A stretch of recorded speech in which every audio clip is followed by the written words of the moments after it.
Welcome to the Casual Author Podcast. I'm Dan, sci-fi and fantasy author. Like you, I've got a lot on my plate. What with many children, a full-time job, a homestead, and loads of other responsibilities. I'm here to bring you inspiration, positivity, and community around having a busy life and still wanting to chase that author dream, even if you have to take a casual approach. For more information about the podcast, me, or my books, head to thecasualauthor.com. Let's get started. Hey there, it's Dan Kenner with another episode of The Casual Author. Today is Friday, December 13th, 2024, as I record this, and this is episode number 145. We're talking to m.e.hoesch today about the art and satisfaction of editing. So, I know if you're like me, those words in the same sentence don't belong. Editing has always been one of my struggles. And so we talk a little bit about, what got her into it, what she finds so satisfying about it, how it's an art for her, how she got into the business. So just for a little context here, Meghan actually does or has done the copy edits for a number of my books. So I like to have different line editors and copy editors for that particular reason. It's a preference thing, right? Not that one person can't catch everything. It's just nice knowing how messy my first drafts are, that it'll have multiple eyes look at it from an editing perspective. So, but yeah, she's done an amazing job. I definitely recommend her services. We'll go into that a little bit more. But if you're like me and you want some tips and tricks and maybe a different perspective on editing, then you'll want to stick around for this conversation. Yeah, it is very, very helpful, and I hope that you find it helpful as well. Thanks again for listening to all the past episodes. Obviously, I've been running this podcast for a while, nearly just over 2 years, actually. It's crazy how fast time goes. I just want to thank you as the listeners for your feedback, your input, and for commenting on the episodes. I love reading your comments and hearing from you. Please do more of that. Let me know where you're listening from. Let me know what you think, feedback you have. If you want to hear more of a certain topic, please let me know. I'm obviously doing this for you, and I want to be able to connect and create this amazing community of authors who are just seeking to, have a good experience with authoring, even if they've got a lot going on in their lives. That's really what this is about. So a lot of people ask me, why do I keep doing the podcast?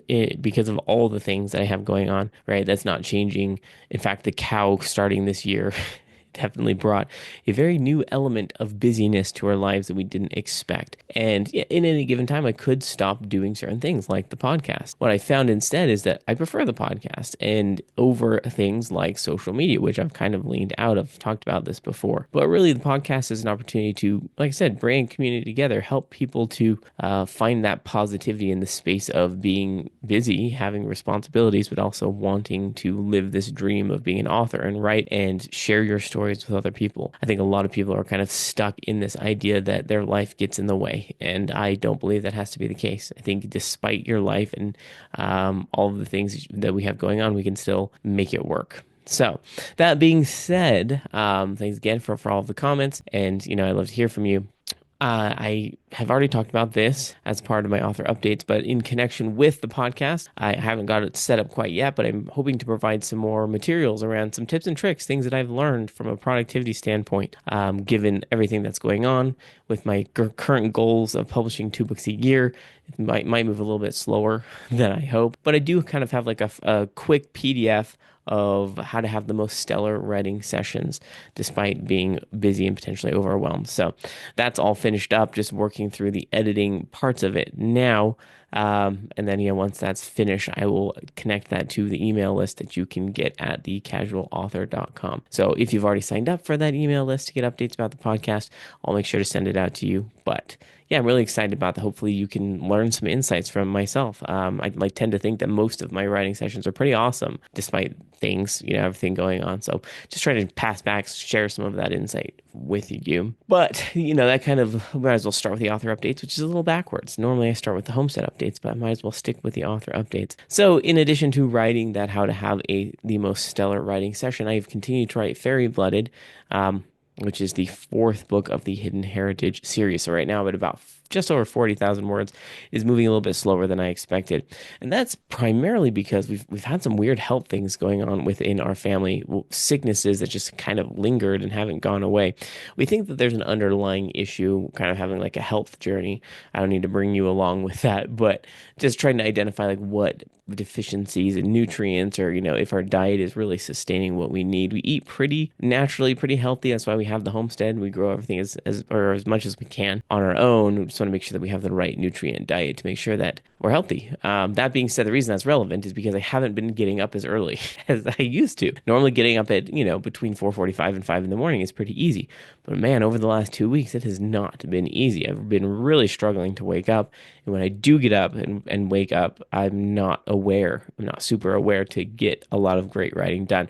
I do write, and I think my sessions are still pretty effective, but they're just more sluggish and slow when instead of being really attentive and focused and being able to get a lot out. So trying to identify what that is. I'm going to keep writing in spite of that, and I'm happy with the progress. I do wish that it was a little bit more, but I'm not knocking myself. I'm not keeping, or how do I say that? I'm not being too hard on myself, considering, if you don't wake up in the morning, then you're not writing, and that's just what's been happening. So I'm still working on it. I have some amazing ideas for some other books, which is challenging as an author, particularly an author with an ADHD, because I have this strong desire to pause on this and write something else. But I've committed to this 6 book series, so I just have to get it done. I've also been spending a lot of time reading, thinking about my favorite books. I think this is coming about from recently. I haven't had a lot of success with reading good books. They've either had content that I don't love in them, or they just aren't catching my interest, or there's something about them that's not in line with my expectations for reading. And I won't go into the names of, I guess maybe I can give names. Maybe people won't like this, but one of my favorite authors used to be Brandon Sanderson, and I'll be completely transparent. I haven't really loved anything he's put out in the past 2 years. And, I recognize preference. Everyone has their own preference. But I was reflecting on that. Him and a couple other authors who I've really, really enjoyed just haven't loved their recent works. And I've tried to identify, well, what's happened? Is this a me problem? Is this like something that they've changed? And so I've gone back to my roots and gone back to the books that I've really loved over time. Back when I was a teenager, my reread, such as the Mistborn series by Brandon Sanderson or Raymond Feist, Pierce Brown. Some of these authors have written these books that have really captured my interest, and just identifying, okay, well, what was it about those books that captured my interest, and how can I kind of adopt the structure or characterization or whatever from, how can I learn from these books? And it's been really insightful, right? Because I'm a pantser, so I don't always know where the stories are going, pros and cons, right? There's definitely good and bad things about that. But in reviewing that, I think I've come up with almost like a framework for myself of, okay, these are the things for me, what I love about certain books. And if a book doesn't hit these certain points for me, then I'm just not going to get into it. And I don't have to go into specific details because it's, definitely my preference, but it's helped me identify in my writing practice, despite being a pantser, how can I use these practices in my writing, even if I don't know where the story is going to go. So it's been very helpful. I think it just kind of had like a rude awakening when I just struggled to find any books that I'm interested in. I love reading, and so it's actually pretty disappointing when I can't find a book that I want to read. And I'm not the push through kind of person I used to be, but I realize there's so many books in the world and not enough years to read them. So I'm being a little bit more critical, and I'm okay with putting certain books down. Now, if I've already purchased the book, I'm not going to return it. More than likely, I'll just gift that book, or, give it to someone who I know is their preference for them. I'm not a book returner by nature. Because even if I don't like the books, the author deserves to make money. So there's really no reason why I should return that. Still, that has helped me kind of broaden my view in terms of where I want to go with my writing and what books I want to write out. So yeah, it's a little bit nebulous and nondescript, but that's kind of been happening this past week or so in terms of my writing and reading practices. In terms of homestead updates, not a lot. I've said this before, it's winter, so really it's just maintenance at this point. This is a milestone that is so exciting for us. It's so silly to be excited about this, but we got a cow, Ginger, about 3 months ago oh wow, goodness, it's been more like 5 months. Crazy how fast time goes. But she has needed her hooves trimmed clipped for a very, very long time, we've known that they've been overgrown. So the thing about a cow, like with humans, if your nails are going to grow long, they're going to get in the way. Some people can deal with that. Whether or not you like it is a different question, but it can't be denied that they're going to be in the way a little bit. So you have to adjust the way you live to account for that. It's the same with the cow. She was tripping on things, she was stumbling a little bit. They were catching on the ground as she was lifting up her foot because, she wasn't lifting up her foot high enough. We think it was causing some knee problems because she was shifty. She was super shifty when we were trying to milk her, which is it's hard to milk a cow that's moving all over the place, right? You can imagine what that's like. And we finally were able to contact someone to come and get them trimmed. Now it's a whole ordeal. It's different for goats, right? For a goat, especially miniature goats, which is what we have, well, they're dwarf goats. I can just hold them down, right? I can lock them up, hold them down, grab their foot, clip, clip, clip, all good. No big deal. I can't do that for a cow that weighs like 5 times my weight. She will crush me if she decides to be a little cheeky, which sometimes she does.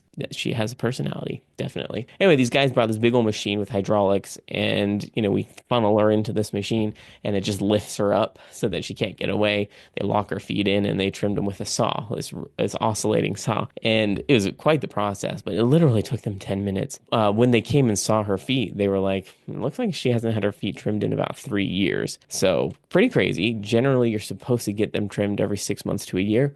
So that gives you kind of an insight of how far overgrown they had been. But she's been a lot better. She's been up on her feet more.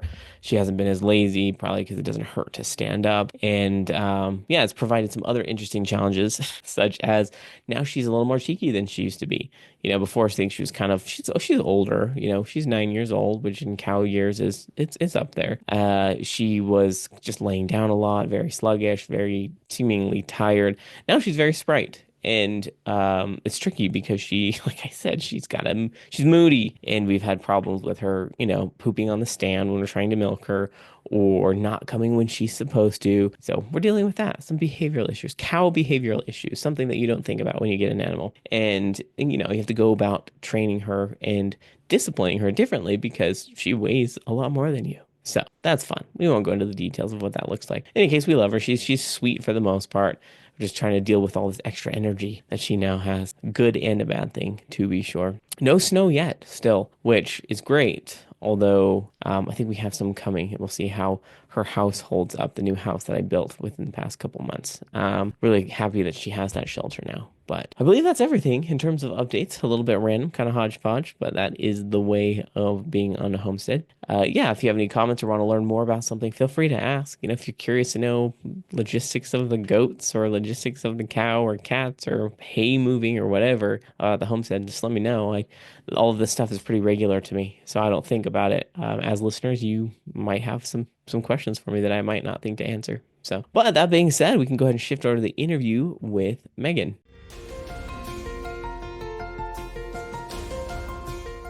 Yes. Hey, Meghan, how are you doing today? Good. How are you, Dan? Doing very, very well. I'm pretty excited to chat with you because you are the editor of a couple of my books, which is pretty cool. Yes, And I've appreciated the work that you've done, but I'm ready to pick your brain on all sorts of things around editing and writing. Before we get into that, how long have you been editing and writing? so I've been editing for wow, it's almost been coming on 5 years. I Okay. started right after COVID hit. I Mhm. had a lot of free time on my hands, and that's when I graduated. I graduated in college in April of 2020, so fresh college student, and I knew I loved to edit. I started editing in my last semester, but I guess doing it more, I say professionally with actual companies. Yeah, it was May of 2020, so it's crazy. It's been that long. Yeah. That's awesome. Did you start writing about the same time, or did that come later after you started editing? I feel like I liked to write up in I say like in high school. I had some really good English teachers, so I feel like I wrote like just for fun in high school, never to like actually seriously publish it or anything. But then yeah, once I graduated about the same time, I had a lot of time in my hands. I'm like, I should actually pursue this. And it was fun to see people who actually followed through with it and wrote the book and tried to publish it and get it edited. So it just inspired me a lot. Yeah. So have you published anything today or not as of yet? Not as of yet. No. But soon, hopefully. Hopefully. That's great. So I want to unpack this. You have a love for editing I do. because I do I not do. have a love for editing. So I guess what helped you figure out that editing was something that you enjoyed? Did you like edit something as a part of a class or an assignment or something that you're just like, oh, I could definitely do this freelance? Yeah, it's a great question. So I have always loved, I'm like nitpicky. Okay, sure. And it's funny because like it's like probably OCD, but just like having things be a certain way. And so I guess it probably stems my love for editing with just the attention to detail. Mm. But I no, I read books when I was, in college and like I would find mistakes. And of course they weren't like as necessarily textbooks, but just like books you they pick up at a bookstore. I'm like, how did someone miss this? It seems so obvious, but yeah, I feel like that's kind of what started me on like I should use my quirks to become strengths. And so that's when I really started to look into it. And I had a friend in one of my English classes who worked for Covenant Communications, which is Okay. a bigger publishing company in Utah. And yeah, she's like, I love it. And she's like, you should reach out to, the kind of the editor in chief and see if they have, freelance work available. So I did, and that's kind of what started it all. So it was awesome. I That's guess, so yeah, great. taking a quirk to help others, and it's a passion for sure. I love it. Yeah, I love the whole quirk thing because I could say I'm a very imaginative, strange person.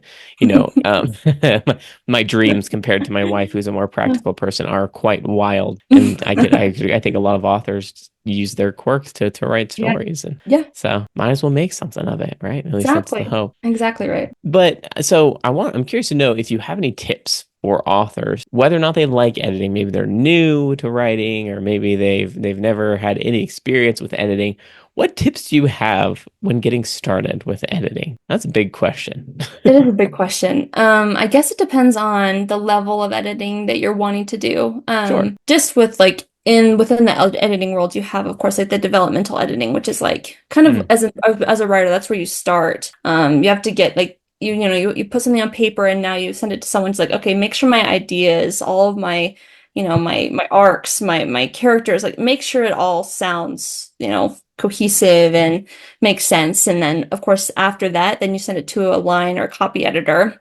And they then go to like, rather than the big picture, they go line by line and see like, okay, is this sentence structure make sense? Does your words make sense? And things like that. And copy editing is a little bit more getting to proofreading, but copy editing is a little bit more of the suggestive side, and so is line editing. So I guess they're about the same. But proofreading, I feel like that's where you would start. Proofreading is the basic of the basic editing, and that's where you just look for punctuation mistakes, like commas in the wrong place, or you forgot a period at the end of a sentence, or if you had like a direct quote, or you're doing dialogue and you missed a punctuation mark with like a quotation. So I guess that's where I would suggest starting. And to be honest, even then, it's a little hard just because there's so many different rules with like especially commas. Commas still get me. hmm Think a comma would be so simple, but a lot of the writing worlds just with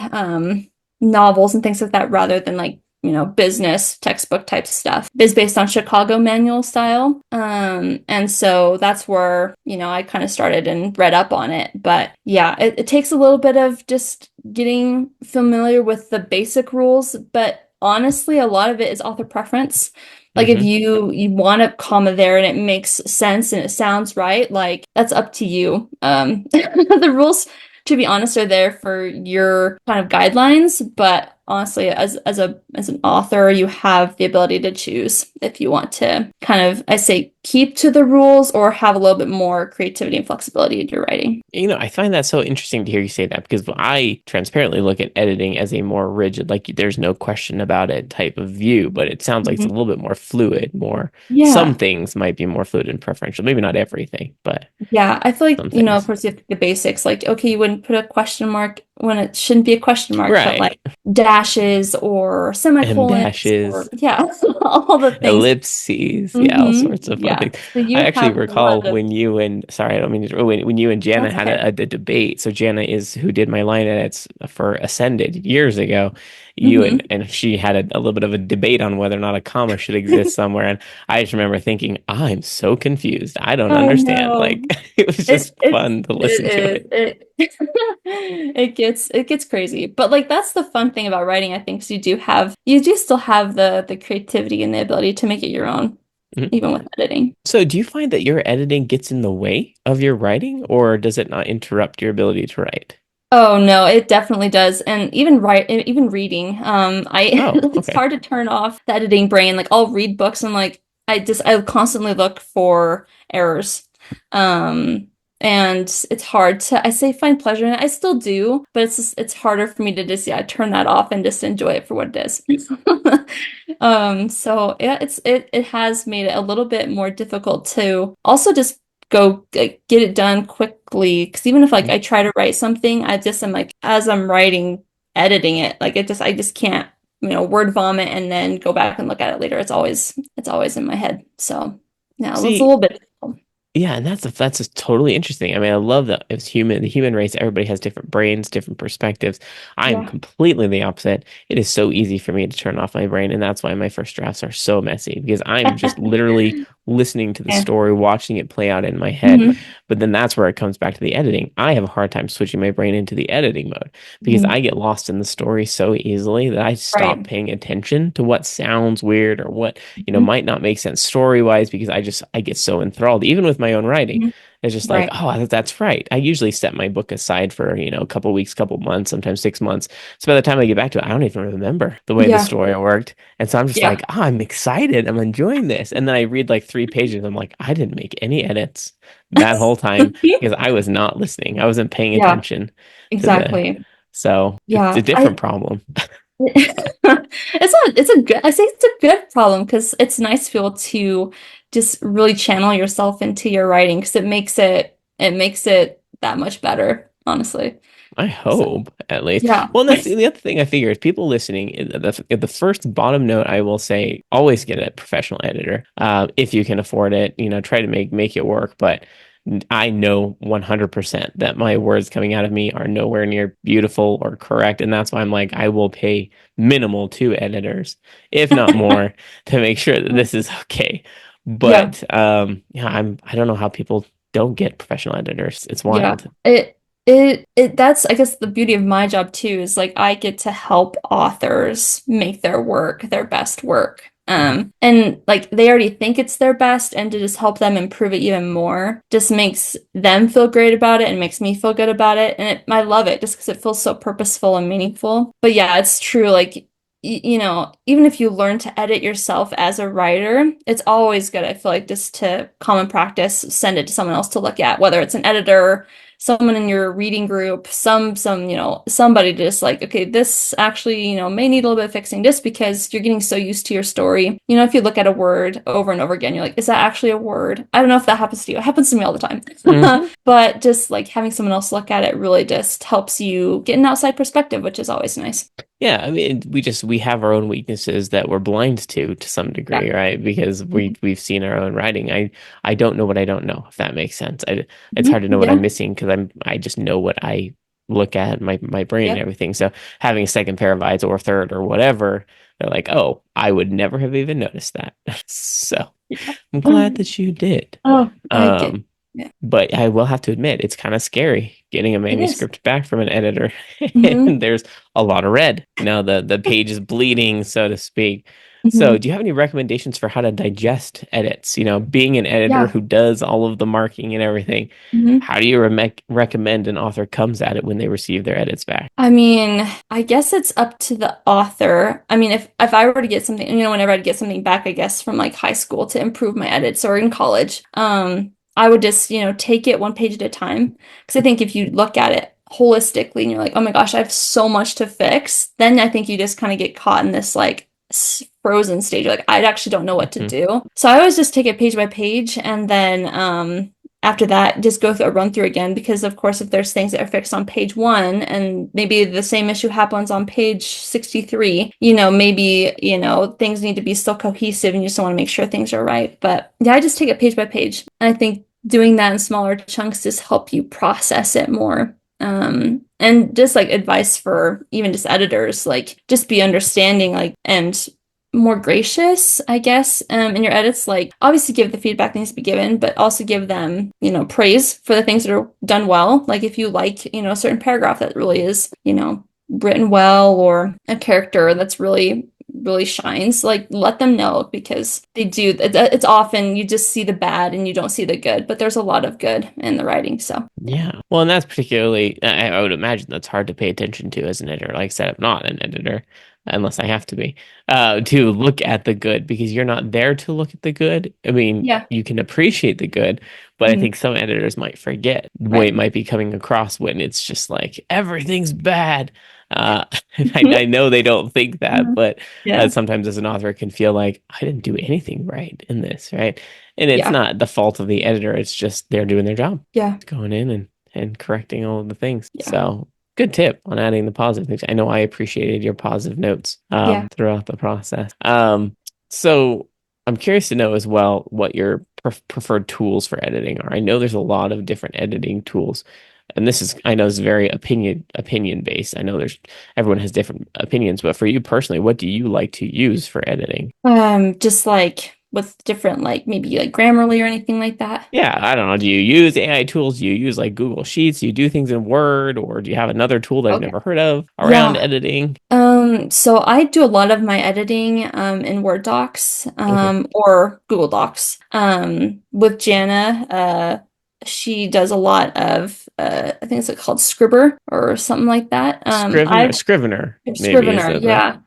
yeah. But I've never, I mean, I've used it a couple times with different clients that have used that, but I don't have much practice. So a lot of them are Word and Google. And I have Grammarly as like, an added app. So if I, I'm working through something and I, miss something and it pops up in red, I see that. But that's always it's like a second go-to. I never trust it from the get-go, just because Yeah. even with any sort of AI, you put it into a system and it reads it and it thinks it's fine, but there may be a misspelled word and it doesn't catch it, or comma in the wrong place. Like there's things that will always not get caught by any AI type of help, but you can always use it, which is a helpful thing. But having a real life person look at your paper is probably the best thing. Yeah. Well, and I like to think of it this way because I use Pro Writing Aid to Mm, go through at least grammars and word choice and everything. And yeah. it's a computer, so it doesn't know everything, right? It doesn't know preferences. Yeah. It confuses words that are spelled the same but have different meanings, like bow and Exactly. bow, right? Like bow and arrow. Yep. So, Yep. but there's something I like to think of editing as like a net, right? The more Hmm. mistakes there are, the harder it's going to be for that net to catch everything. And so this is Exactly. not a knock on editor. The editor do the best they can, but when there's just so many glaring mistakes, they're more prone for things to be slipping through. Not saying that they Exactly. will miss things, but they just might because there's so Yeah. many issues. That's why I like to filter it through Pro Writing Aid first or Grammarly or something. Like I'm going to Right. try and catch all obvious things that the Hmm. system can catch, which then makes you or any other editor able to catch the secondary things, things the Right. computer misses. It makes it easier for you to make it cleaner and not for things to slip through the cracks, which Yeah. happens every once in a while. It's a lot of words.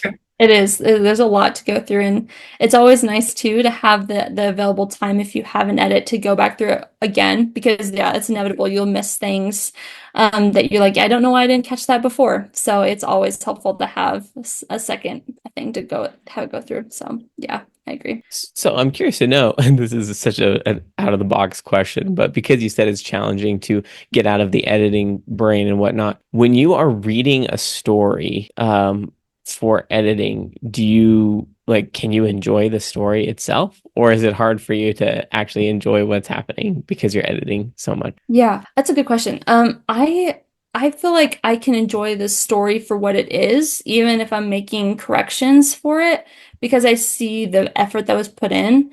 Um, some of the writing that gets sent to me is like it's good, but there's a lot of mistakes, but that doesn't make the story bad. It just means it just needs a lot of help. And that's Hmm. what I'm here for. So I think it's always nice to be able to read the story for what it is. And even though I'm making mistakes, still enjoy the story. I guess, yeah, with reading and having my editing brain not turn off, it doesn't mean I'm not able to enjoy the story. It just means it's like I'm multitasking. I'm like trying to focus on the story and then have the editing brain going on still. But that doesn't mean that the story is not good. So, Yeah, I'm reminded of some people who do the same thing with movies, right? yeah. They're Movie. watching a movie and they notice Yeah. really weird things like, oh, there's Hmm. a boom mic in the corner there, or Yeah. there's that sentence was just worded weird, or that Yeah. person's holding the cup in a different hand than they were in the last scene. And it's like, I don't even notice those types of things because I'm Oh, just it's funny. enjoying the story. So I guess it's similar to Yeah. that, where just distractibility in terms Yeah. of reading through it. But it's honestly better because you would rather your editor be distracted by those things than a reader. It's true. So you It's don't want the true. reader distracted by those things. You want them actually Yeah. enjoying the story. So that's why the editor has to be the fall man or woman, so to speak, Oh, when it comes to all of catching that. those. I like it. Indeed. Indeed. What this is also kind of an off the wall question, but what do you do if you are editing a book that you don't like? Like maybe you don't enjoy the story, or you're there for a line edit and you realize, oh, this story is just missing some things. Do you hold those comments back or do you share those alongside your line edits? Yeah, I always, even if it's not an edit that I guess I was tasked to do, I'll always make comments in the sides. I won't change it in the story just Hmm. because it's not what I was asked to do, but I'll always make comments like, "Oh, this, this actually doesn't really make sense here. Is there something missing?" Or yeah, I'll always try to give helpful comments when I can. Even though I say it's not my place, I always think as an editor, it's in your best interest to make the author the best that they can be. And if you give them helpful advice that in the long run helps them, like why would you not? So Yeah, absolutely. And so that makes me wonder, do you, or is it beneficial, kind of a twofold question, to share almost like a summary of, hey, these are the most common mistakes I found in your work, maybe in future works or consecutive books. Keep an yeah. eye out for these things because this is what I changed a lot of. Do you do summary sheets like that after you edit as well? I haven't done any summary sheets. I do try to leave a note at the very end of a manuscript, like these are the things I changed the most, but I guess it's not like an overall like, specifics other than just a few. But I also try to give them the things I thought were really great. So I guess in a sense, I guess I do, but not in a separate document. I just try to always give like little small blurbs of things that I've noticed that were consecutive throughout the story. Within. I mean, all authors have their favorite vices. I can remember back, I could probably pinpoint with each book I've published. I remember this was my overused word, or this was my overused mnemonic device, or this was my overused punctuation, each of the books. Hmm. And I've learned Yeah. over time to not overuse those things. So it just Mhm. changes. I don't know if That eventually I'll is, stop overusing things. Who knows? yeah. But it's like you fall back on certain overuses of things Yeah. as you learn what not to do. Mhm. So, I mean, they say if you reach there's the whole saying that if you reach a million words, you'll have learned a lot. And I don't know whether or Mhm. not that's true because I've definitely reached a million words with my writing, but I definitely feel like I have a lot to learn. Yeah, So that's true. that's kind of the trick. But I want to take a little bit of a step to the side and talk about your writing because you've mentioned you were writing some things. This Yeah. was before we started recording, potentially some novellas, short stories. Mhm. How is the writing of those going for you? Are you enjoying that? Yeah. So I wrote a children's book and I'm still in the process of writing a British Victorian novella. And it's fun. I enjoy it. I also feel like it's fun to picture what's happening next in the story, the characters, developing them in the way that you want them to be. It's like you literally are just playing your own world. Like you're just creating the things and you want that. It's fun. It's great. It's a good like I say it's a good stress release. Like you're just able to like yeah let go and just type. But it's hard. Just working a full-time job and then having like the editing as a freelance work on the side is just hard to find the time to really dedicate to the writing. Just because like you can, like you're in the groove and you're like, oh man, like I have to switch to something else and it's hard to really dedicate that. I mean, I think it's for every author, it's hard to dedicate a separated time where it's like I'm going to dedicate this to writing. Just easily distracted. There's things that pull you away, but yeah, I feel like that's the hardest kind of stumbling block for now. Just find the Yeah. time. So I mean I can understand that from on the author side of things as well, but I'm also not editing for people. Uh, so having deadlines for promises to keep in terms of timelines to finish those things for them, I can imagine Yeah. that makes it tricky to have the creative space. Yeah. Because do you anticipate going full time with editing? Are you hoping that it becomes a full-time situation or That would be the dream. Graduating from college, I realized that I loved editing and it was a passion. And like I said, it was a quirk that I really felt like I could turn into a strength. And so I was like, I should really dedicate my time to this because I feel like I have the skills to do it well. Obviously it took a lot of time to like get up to a level I feel like I, could confidently say like, oh, I'm good at this. Even though like, there's always going to be the shortcomings. This with always you're always learning. There's always new rules that come out. When Chicago comes out with a new rule book every so often. It's like every year it feels like I didn't know that. I don't know why I yeah. thought editing rules would be stagnant, but that's like silly. Why would I assume that? I didn't realize it changed so often. Yeah, when I graduated, I bought the 16th edition of the Chicago style, and yeah, I think they just put out the 17th edition last year. So it's like what I've learned, I have to just relearn because there's changes, and it adjusts with the way the world just views writing, which is great. But yeah, it's a constant thing where you're like, oh, I'm good at this, and you're like, oh, actually, maybe I'm not good at this. I need to relearn everything. So Yeah, it's that's a challenge, but it's yeah, like recertifying your knowledge, having to it reread is. the book. And I Yeah. mean, I'm impressed that you have the confidence to go into editing without a fear of forgetting something. Like I would be worried that I'd forget a rule, or is it pretty natural to you as you're reading the manuscript? You're just like, oh, that's a mistake. Oh, that's a mistake. I just know that internally is it. Yeah, now it is. Before, when I was really learning it, for like making sure I understood Chicago for what it was. I mean, the amount of tabs, like the post-it tabs I had and like pages, I'm like, I need to know this. I need to know this. Like it was crazy. I felt like every page I was like, I actually really need to know this. And so over time, it's been nice because I've, had a lot of things to work on and edit. And so it's like almost like trial by error. Like you read, you're like, okay, I'm doing this, and then you're like, oh, actually, it needs to be like this, and so you learn as you go. But now it's very it's second nature. Like I'm able to read something and be like, oh, actually, yeah, that's not right, or but yeah, I mean, I would love to do editing full time. That would be my dream for real. So But as with anything, like being an author, editing, you have to do the business side of things, the I know, marketing and the I know. pipeline and finding people to yeah, it's a whole shebang. So maybe if that's not something people are interested in, then that's fine. Side business work. Mhm. Do you get this? This is kind of a weird question, but do you get the same fulfillment out of writing as you do with editing, or is one less satisfactory for you? I mean, editing is very satisfying for me. I feel like I'm very hard on myself as a writer, Hmm. probably because I'm an editor. I just want it to be perfect. And so when Yeah. I'm writing, I'm like, this is not what I want it to be like. And so I feel like I let myself really like be my worst critic in probably the worst way. Because then it stops me from like, I don't really want to work on it anymore. It's just like it's not worth my time, but just like just making me feel bad about myself. So I feel like I'm more harsh on myself as a writer. So that's probably why I find more passionate in editing. Just because, I can work on helping others be perfect, but like, myself, it's like, yeah, I just always want things to be, and I can't seem to just give myself some grace. Well, I actually think that's pretty common. Most authors have that imposter syndrome, that kind of Yeah. fear of or not, how to say that, imperfectionism. Is that a real thing?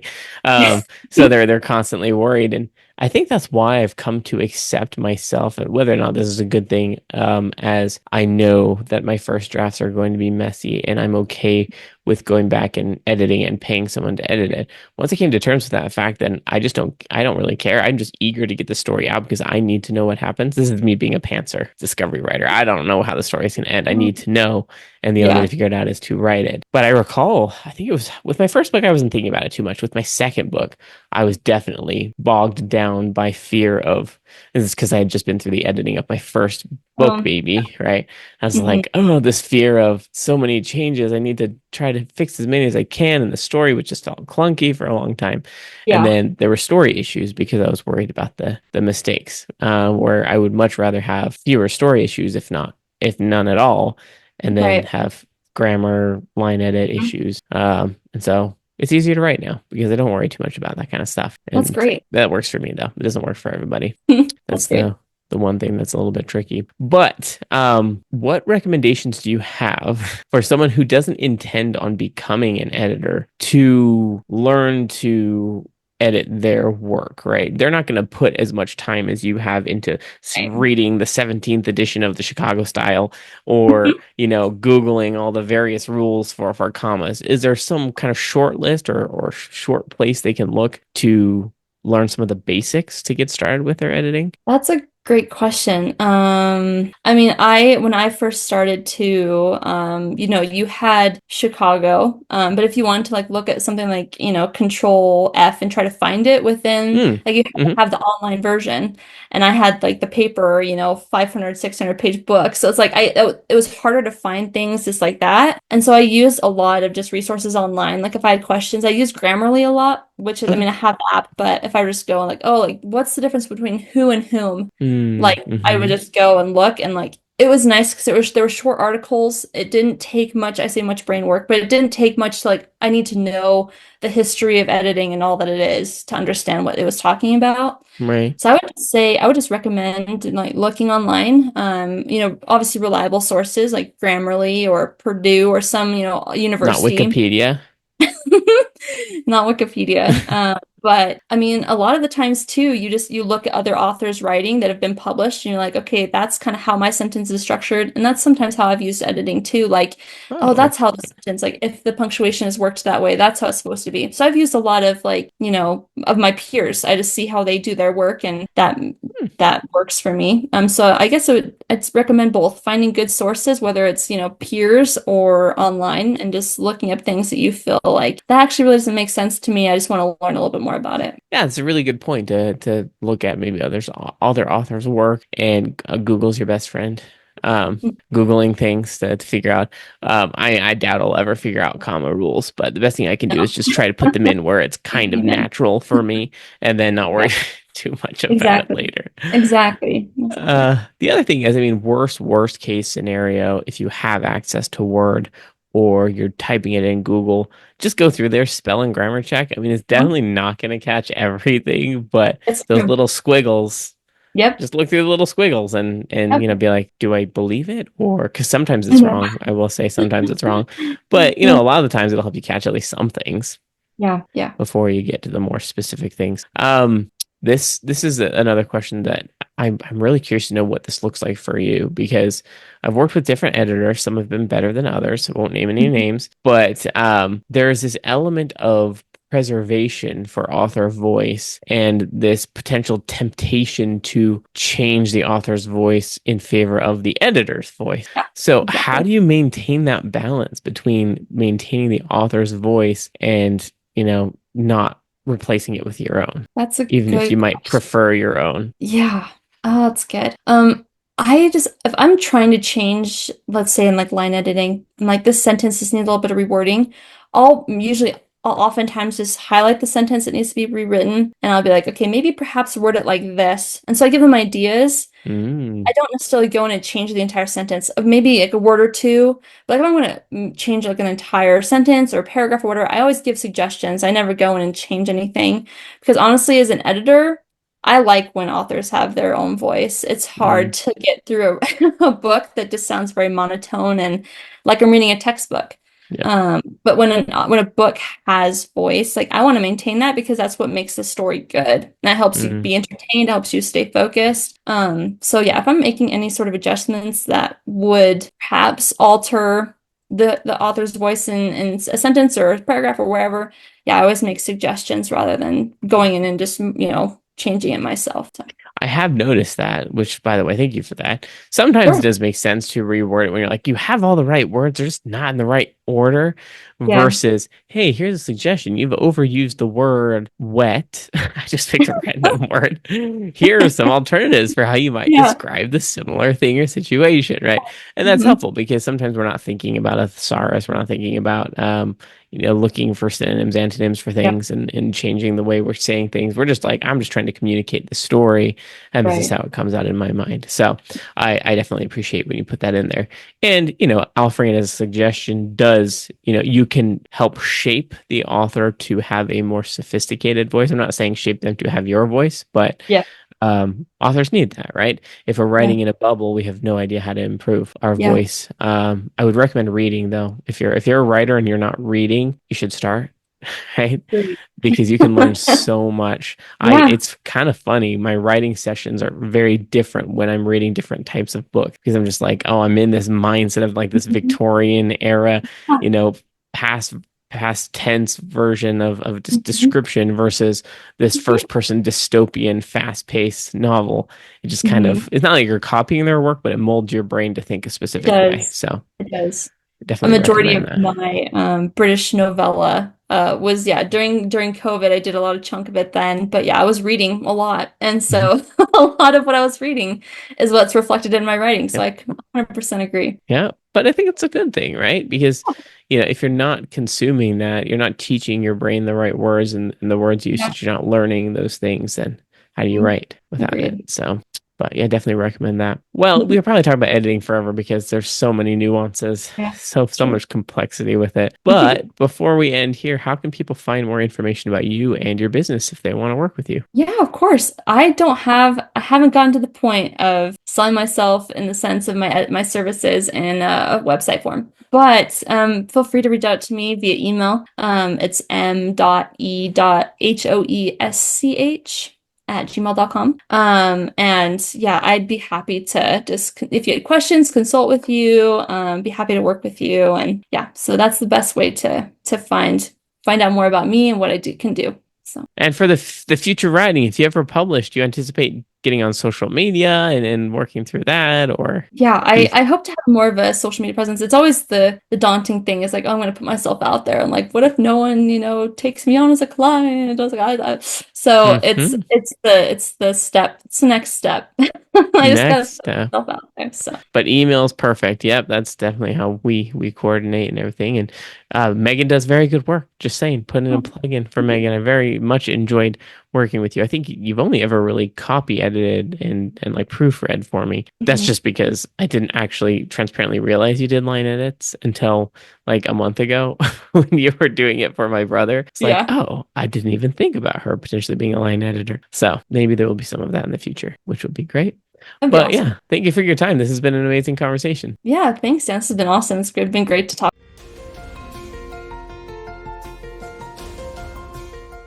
All right, I hope you found that as encouraging as I did in terms of editing. Hopefully, you learned a lot. Hopefully, you have a more positive perspective like I gained in talking to Megan. Definitely get out there and edit. Editing is a very important piece of the writing journey and can be very artistic. So, looking at it that from that perspective can be very helpful. Next week, we'll be talking to Katie Stein about neurodiversity superpower. So, we talk a little bit about ADHD. She and I both have it and coping with that, what writing looks like with it, different practices that she and I have employed, whether they be different or the same, to account for that, and how it can almost be a superpower in a way with your authoring. So definitely join us next week. If you have any questions or comments, definitely let me know in the show notes on Spotify, YouTube, wherever you're listening. I want to hear from you and learn what you think. So, if you'd like to join me, head to thecasualauthor.com, fill out the pitch form there. Feel free to share it with your friends, family, anybody who's an author or in publishing in general, whether you're an artist or in law or whatever contract. There's all sorts of things that are connected to publishing. But let me know, and I'd be happy to have you. I hope you have a great holiday. It's coming up on Christmas, and I'll talk to you again next week.